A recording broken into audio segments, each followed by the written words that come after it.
Hi, I'm James Lepore, and welcome to this week's episode of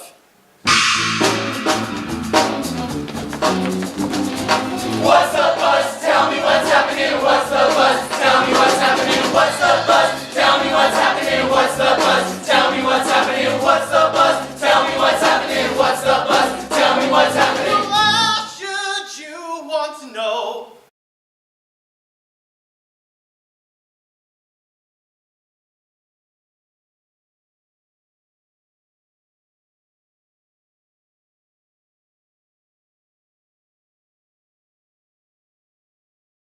Hi, and welcome to What's the Buzz? I'm your host, James Lepore, and I'm coming to you from the Port Tobacco Players Theater. And if that wasn't the best opening for a show I've ever seen, I'll eat my hat. So we are here because the Port Tobacco Players' latest production is my favorite, Jesus Christ Superstar. And here with me is some of the cast and the musical director and the director of the show, Amy Wathen-Cooksey. Thank you so much for letting us be here and sit in and watch some rehearsals and being up on this stage, which, okay, let me say right off the bat, I am trying so hard to not fanboy explode all over the stage and get it all over you, so I'm gonna keep it to myself, but this, just being up on the stage is like a dream come true.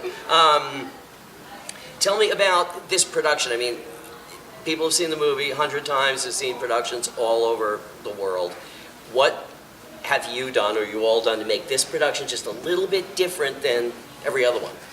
I don't know, but a little bit different, but it pays, I guess, homage to the 71 movie. It's got new, old, like our Herod is not, he's new. He's going to give a little twist on the Herod song. It really just is, really throws back to the original. That fantastic. That works for me, being a huge fan of the movie. So you know what? I'm just going to change the order of the questions, being that it's based on kind of the 1971 Which movie. Is really, So my next question goes to Chad Mildenstein, who plays Jesus. There's going to be inevitable comparisons with you and Ted Neely. How do you feel about that? Well, you know, I grew up with theater, and this was my favorite show. Kind of made me fall in love with theater, and you know, I took a lot of stuff from Ted Neely, but one of the nice things about this show is there's so many different interpretations. You know, you've got the well-known ones like Ted Neely and Steve Balsamo, who are probably two of the more better-known Jesuses, but especially with like the song Gethsemane, everybody has their own take on it. You know, I've listened to so many different recordings, even like Billy Porter, who has an amazing version of it, and try to take a little bit of what I liked and then also put my own spin on it, because I think that's what a lot of people like to hear is how is this person going to take this song, or how is Mary going to do something with I Don't Know How to Love Him, or how is Judas going to do some of his improv parts in his death scene. You know, it's so cool to be in a show where in the music it says ad-lib, and it gives you the freedom to kind of take your own interpretation. So I just like the idea of getting a pull from a little bit of everything, but making it my own. So meanwhile, 40 years later, Ted Neely's still performing. So I guess 40 years from now, we'll be sitting saying, Chad, what's it been like playing Jesus for the past 40 years? So since you mentioned Judas, I want to hop over to John Cooper Pierce, who plays my dream role of Judas. Hi, it's very nice to meet you. Pleasure to meet you, sir. A lot of people don't really understand that, people who aren't too familiar with the show, don't really realize that the story is actually told from Judas' point of view. So tell me about that. How do you see Judas? Well, I see him as a guy who's completely sure but unsure at the same time. He believes in Jesus, but he is also terrified that the Romans are going to kill all the Jews. And so he's scared and he's worried, and he just doesn't like the way things are going. And ultimately, he is a villain, but a sympathetic villain.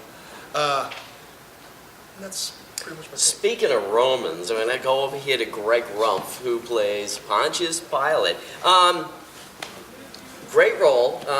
Interesting figure in history. I mean, here's, a Roman who's at, probably the edge of the Roman Empire, I would say, right? What's your take on Pilate? What's going through his head at this time? Well, Pilate's really conflicted. He's down there, he's kind of essentially the governor of the area, and he's just supposed to keep everything running smooth. make sure all the right tributes getting back to Rome and that kind of stuff. And he's got no interest in seeing Christ harmed. I mean, he knows he hasn't done anything wrong. He's very sympathetic toward him, but at the same time, he's the ultimate politician. So when the entire population's coming at him saying, hey, we need this guy to die, he eventually caves. And So you play him as a sympathetic character that just kind of turns on a dime based on popular opinion? Basically, yeah. Okay. And sitting next to you is Kenneth L. Waters Jr. Did I get that right?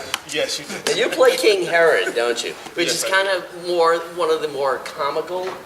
It's okay to say comical Yes. characters. Yes. I would say like Yes. what's your take on King Herod? Why does that comic relief come at just the right time in the show too? Well, I call it the 11 o'clock number because it needs some. It's that number that everybody's like, oh, okay. There's a lot of things that's happened, and then we have this. Yay! I have seen numerous interpretations of this role, and all of them have been completely different. So, Wait, does that mean you're not going to put a swimming pool out here in front of the stage? Or? you know, if I had my way, there would be swinging people everywhere. I'm joking. I thought there were going to be. Yeah? But I wanted to bring something a little fresh for me, at least, playing this role. So, I mean, I might as well just give away my secret. My inspiration for King Herod is actually a wrestler in WWE. His name is Velveteen Dream. He is literally... This guy's going to get so many hits on my Facebook now. It's like, what the heck? What? He is literally like the most charismatic character, and when you watch his entrance and then you see me perform, you're gonna go, I see. A lot of his entrance attire is purple. Right. So when I found out that I would have purple hint and my girls were in purple, I was like, yes, someone heard me. Do you know I saw an interview with him too, and he said he bases his entire performance on Kenneth L. Waters Jr. Well, of course, who doesn't? I mean, I'm going to go back to Greg for a second. Greg's going to kill me for making him tell this story, but beforehand we were talking about the 39 lashes, and when you come to see the show, you're going to see some incredible effects that have to do with that. But Greg said to me, do you know why there was 39 lashes? And I've been a Roman Catholic for 57 years. I did not know the answer to the question. So take it away, Greg. All right, so the answer to the question is essentially if you gave somebody 40 or more lashes, that was considered a death sentence. So in order to beat him as bad as you can beat him without it actually being a death sentence, they held it at 39. Wow, it's a very shocking moment. And poor Chad. Sitting next to me is Brianna Crakes, who plays Mary Magdalene. So you probably have one of the most iconic songs of all time, Yvonne Elliman, I Don't Know How to Love Him. Tell me about your character. What's it like to play Mary? I mean, I came into this thinking, okay, well, I'm going to be a prostitute again. Yay. I was really excited. But no, really, I'm thinking, okay, prostitute, but, upon Everybody's making notes like, what other roles has Brianna played prostitutes? Explain this afterwards. Well, so, I mean, upon actually listening to the music more and watching Yvonne Elliman, who is also a Hawaii girl, play the role, I find myself, especially in the second act, even being more motherly towards the other apostles. And I mean, obviously I'm in love with Jesus, but not in a prostitute-y way. I find myself really kind of drawing from being a mom and being motherly towards all these people and, watching my loved one die. And that's good. Okay, question about interpretation. Does Jesus love you too? I know this is a subject of intense controversy, over the years, but... Well, I feel like things have definitely kind of transformed since we've started running this. At first, I kind of was thinking, okay, well, I don't know, maybe I am just another girl, but I feel like we've kind of connected a lot more where there's, something.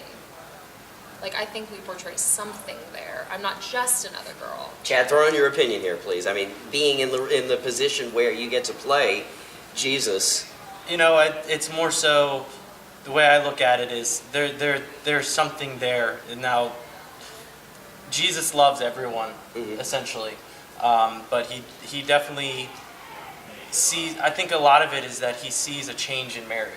Here's somebody who's really taken to his words. And that's very important to him. Does that mean that after this show you won't be a prostitute anymore? In theater, of course. Trap question. He needs to be really good. Pay very well. down at the end, I want to say hi to Will Durr, who is the musical director. I mean, this is a musical, and it's not recorded, canned music. This is a live orchestra in the pit, right? Yes. Tell me about the orchestra. Who's down there? So below the stage, we have 17 musicians and one conductor, and it has been a real pleasure to bring one of my favorite soundtracks to life for live theater. We have, we have the brass section, we have the woodwinds, we have strings too, and of course, this show would be nothing without the rhythm section. So we have some awesome musicians down there. They come from all walks of life too. We have teachers down there. We have a couple students down there.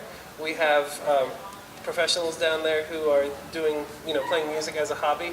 And one thing that really keeps us all in common is we don't mind crawling down into a dark, congested hole together and making some awesome music. That's very cool down there. From musical to musical, is it usually the same people in the pit, or is it different for every production? Well, every show calls for a different instrumentation, but we have a crew of people that typically wind up in the pit fairly often. Amy, let me ask you this, casting. I mean, you've got some amazingly perfect people for these roles here. Tell me about the casting process. How did this go? It was difficult. We had several callbacks for Jesus, Judas, for Simon Peter. Thank you for that one that Matt James is playing. Yeah, we had several callbacks, so it was difficult. It was just open casting, standard PTP, come sing songs, but it went on for 3 or 4 weeks. See, every time there's a new show, there's an opportunity for people, not just seasoned actors, but Oh, yes. people PTP who have is never open. acted before. Everyone, please come out. Next one audition is Catch Me If You Can on March 24th. Very cool. The next musical. So, auditions are open to everyone. Just come on out. Cool. Easy process. It's not painful at all. Heather Except Lepore, the our lovely choose. producer, will put all kinds of Choosing. slides up that says how to get in touch with Excellent. PTP and the Facebook page and, things like that. So when you see notifications of new shows, you really should throw a shot in. That's what I did. Yep, I have John's never brand done new. anything Never before. done anything. Any kind of shows or I was in a band, and right? but yeah, And I've been hearing just nothing but amazing beings about you. they're probably being a little too nice. But No, I don't think so. From the little warm-ups I heard, it's fantastic. I want to thank everybody for taking time out of your busy schedule this week for speaking with me. I want to thank my producer, Heather Lepore. I want to thank our creative consultant, Reggie Rice, and all the people behind the scenes who help make What's the Buzz possible, such as Dan Burris, the mayor of Leonardtown, Joy Nicole Lowe, the manager of the Leonardtown Arts Center, where we have our usual studio, and we'll be back from there again next week. New episode every Monday. I'm James Lepore. Thanks for watching What's the Buzz?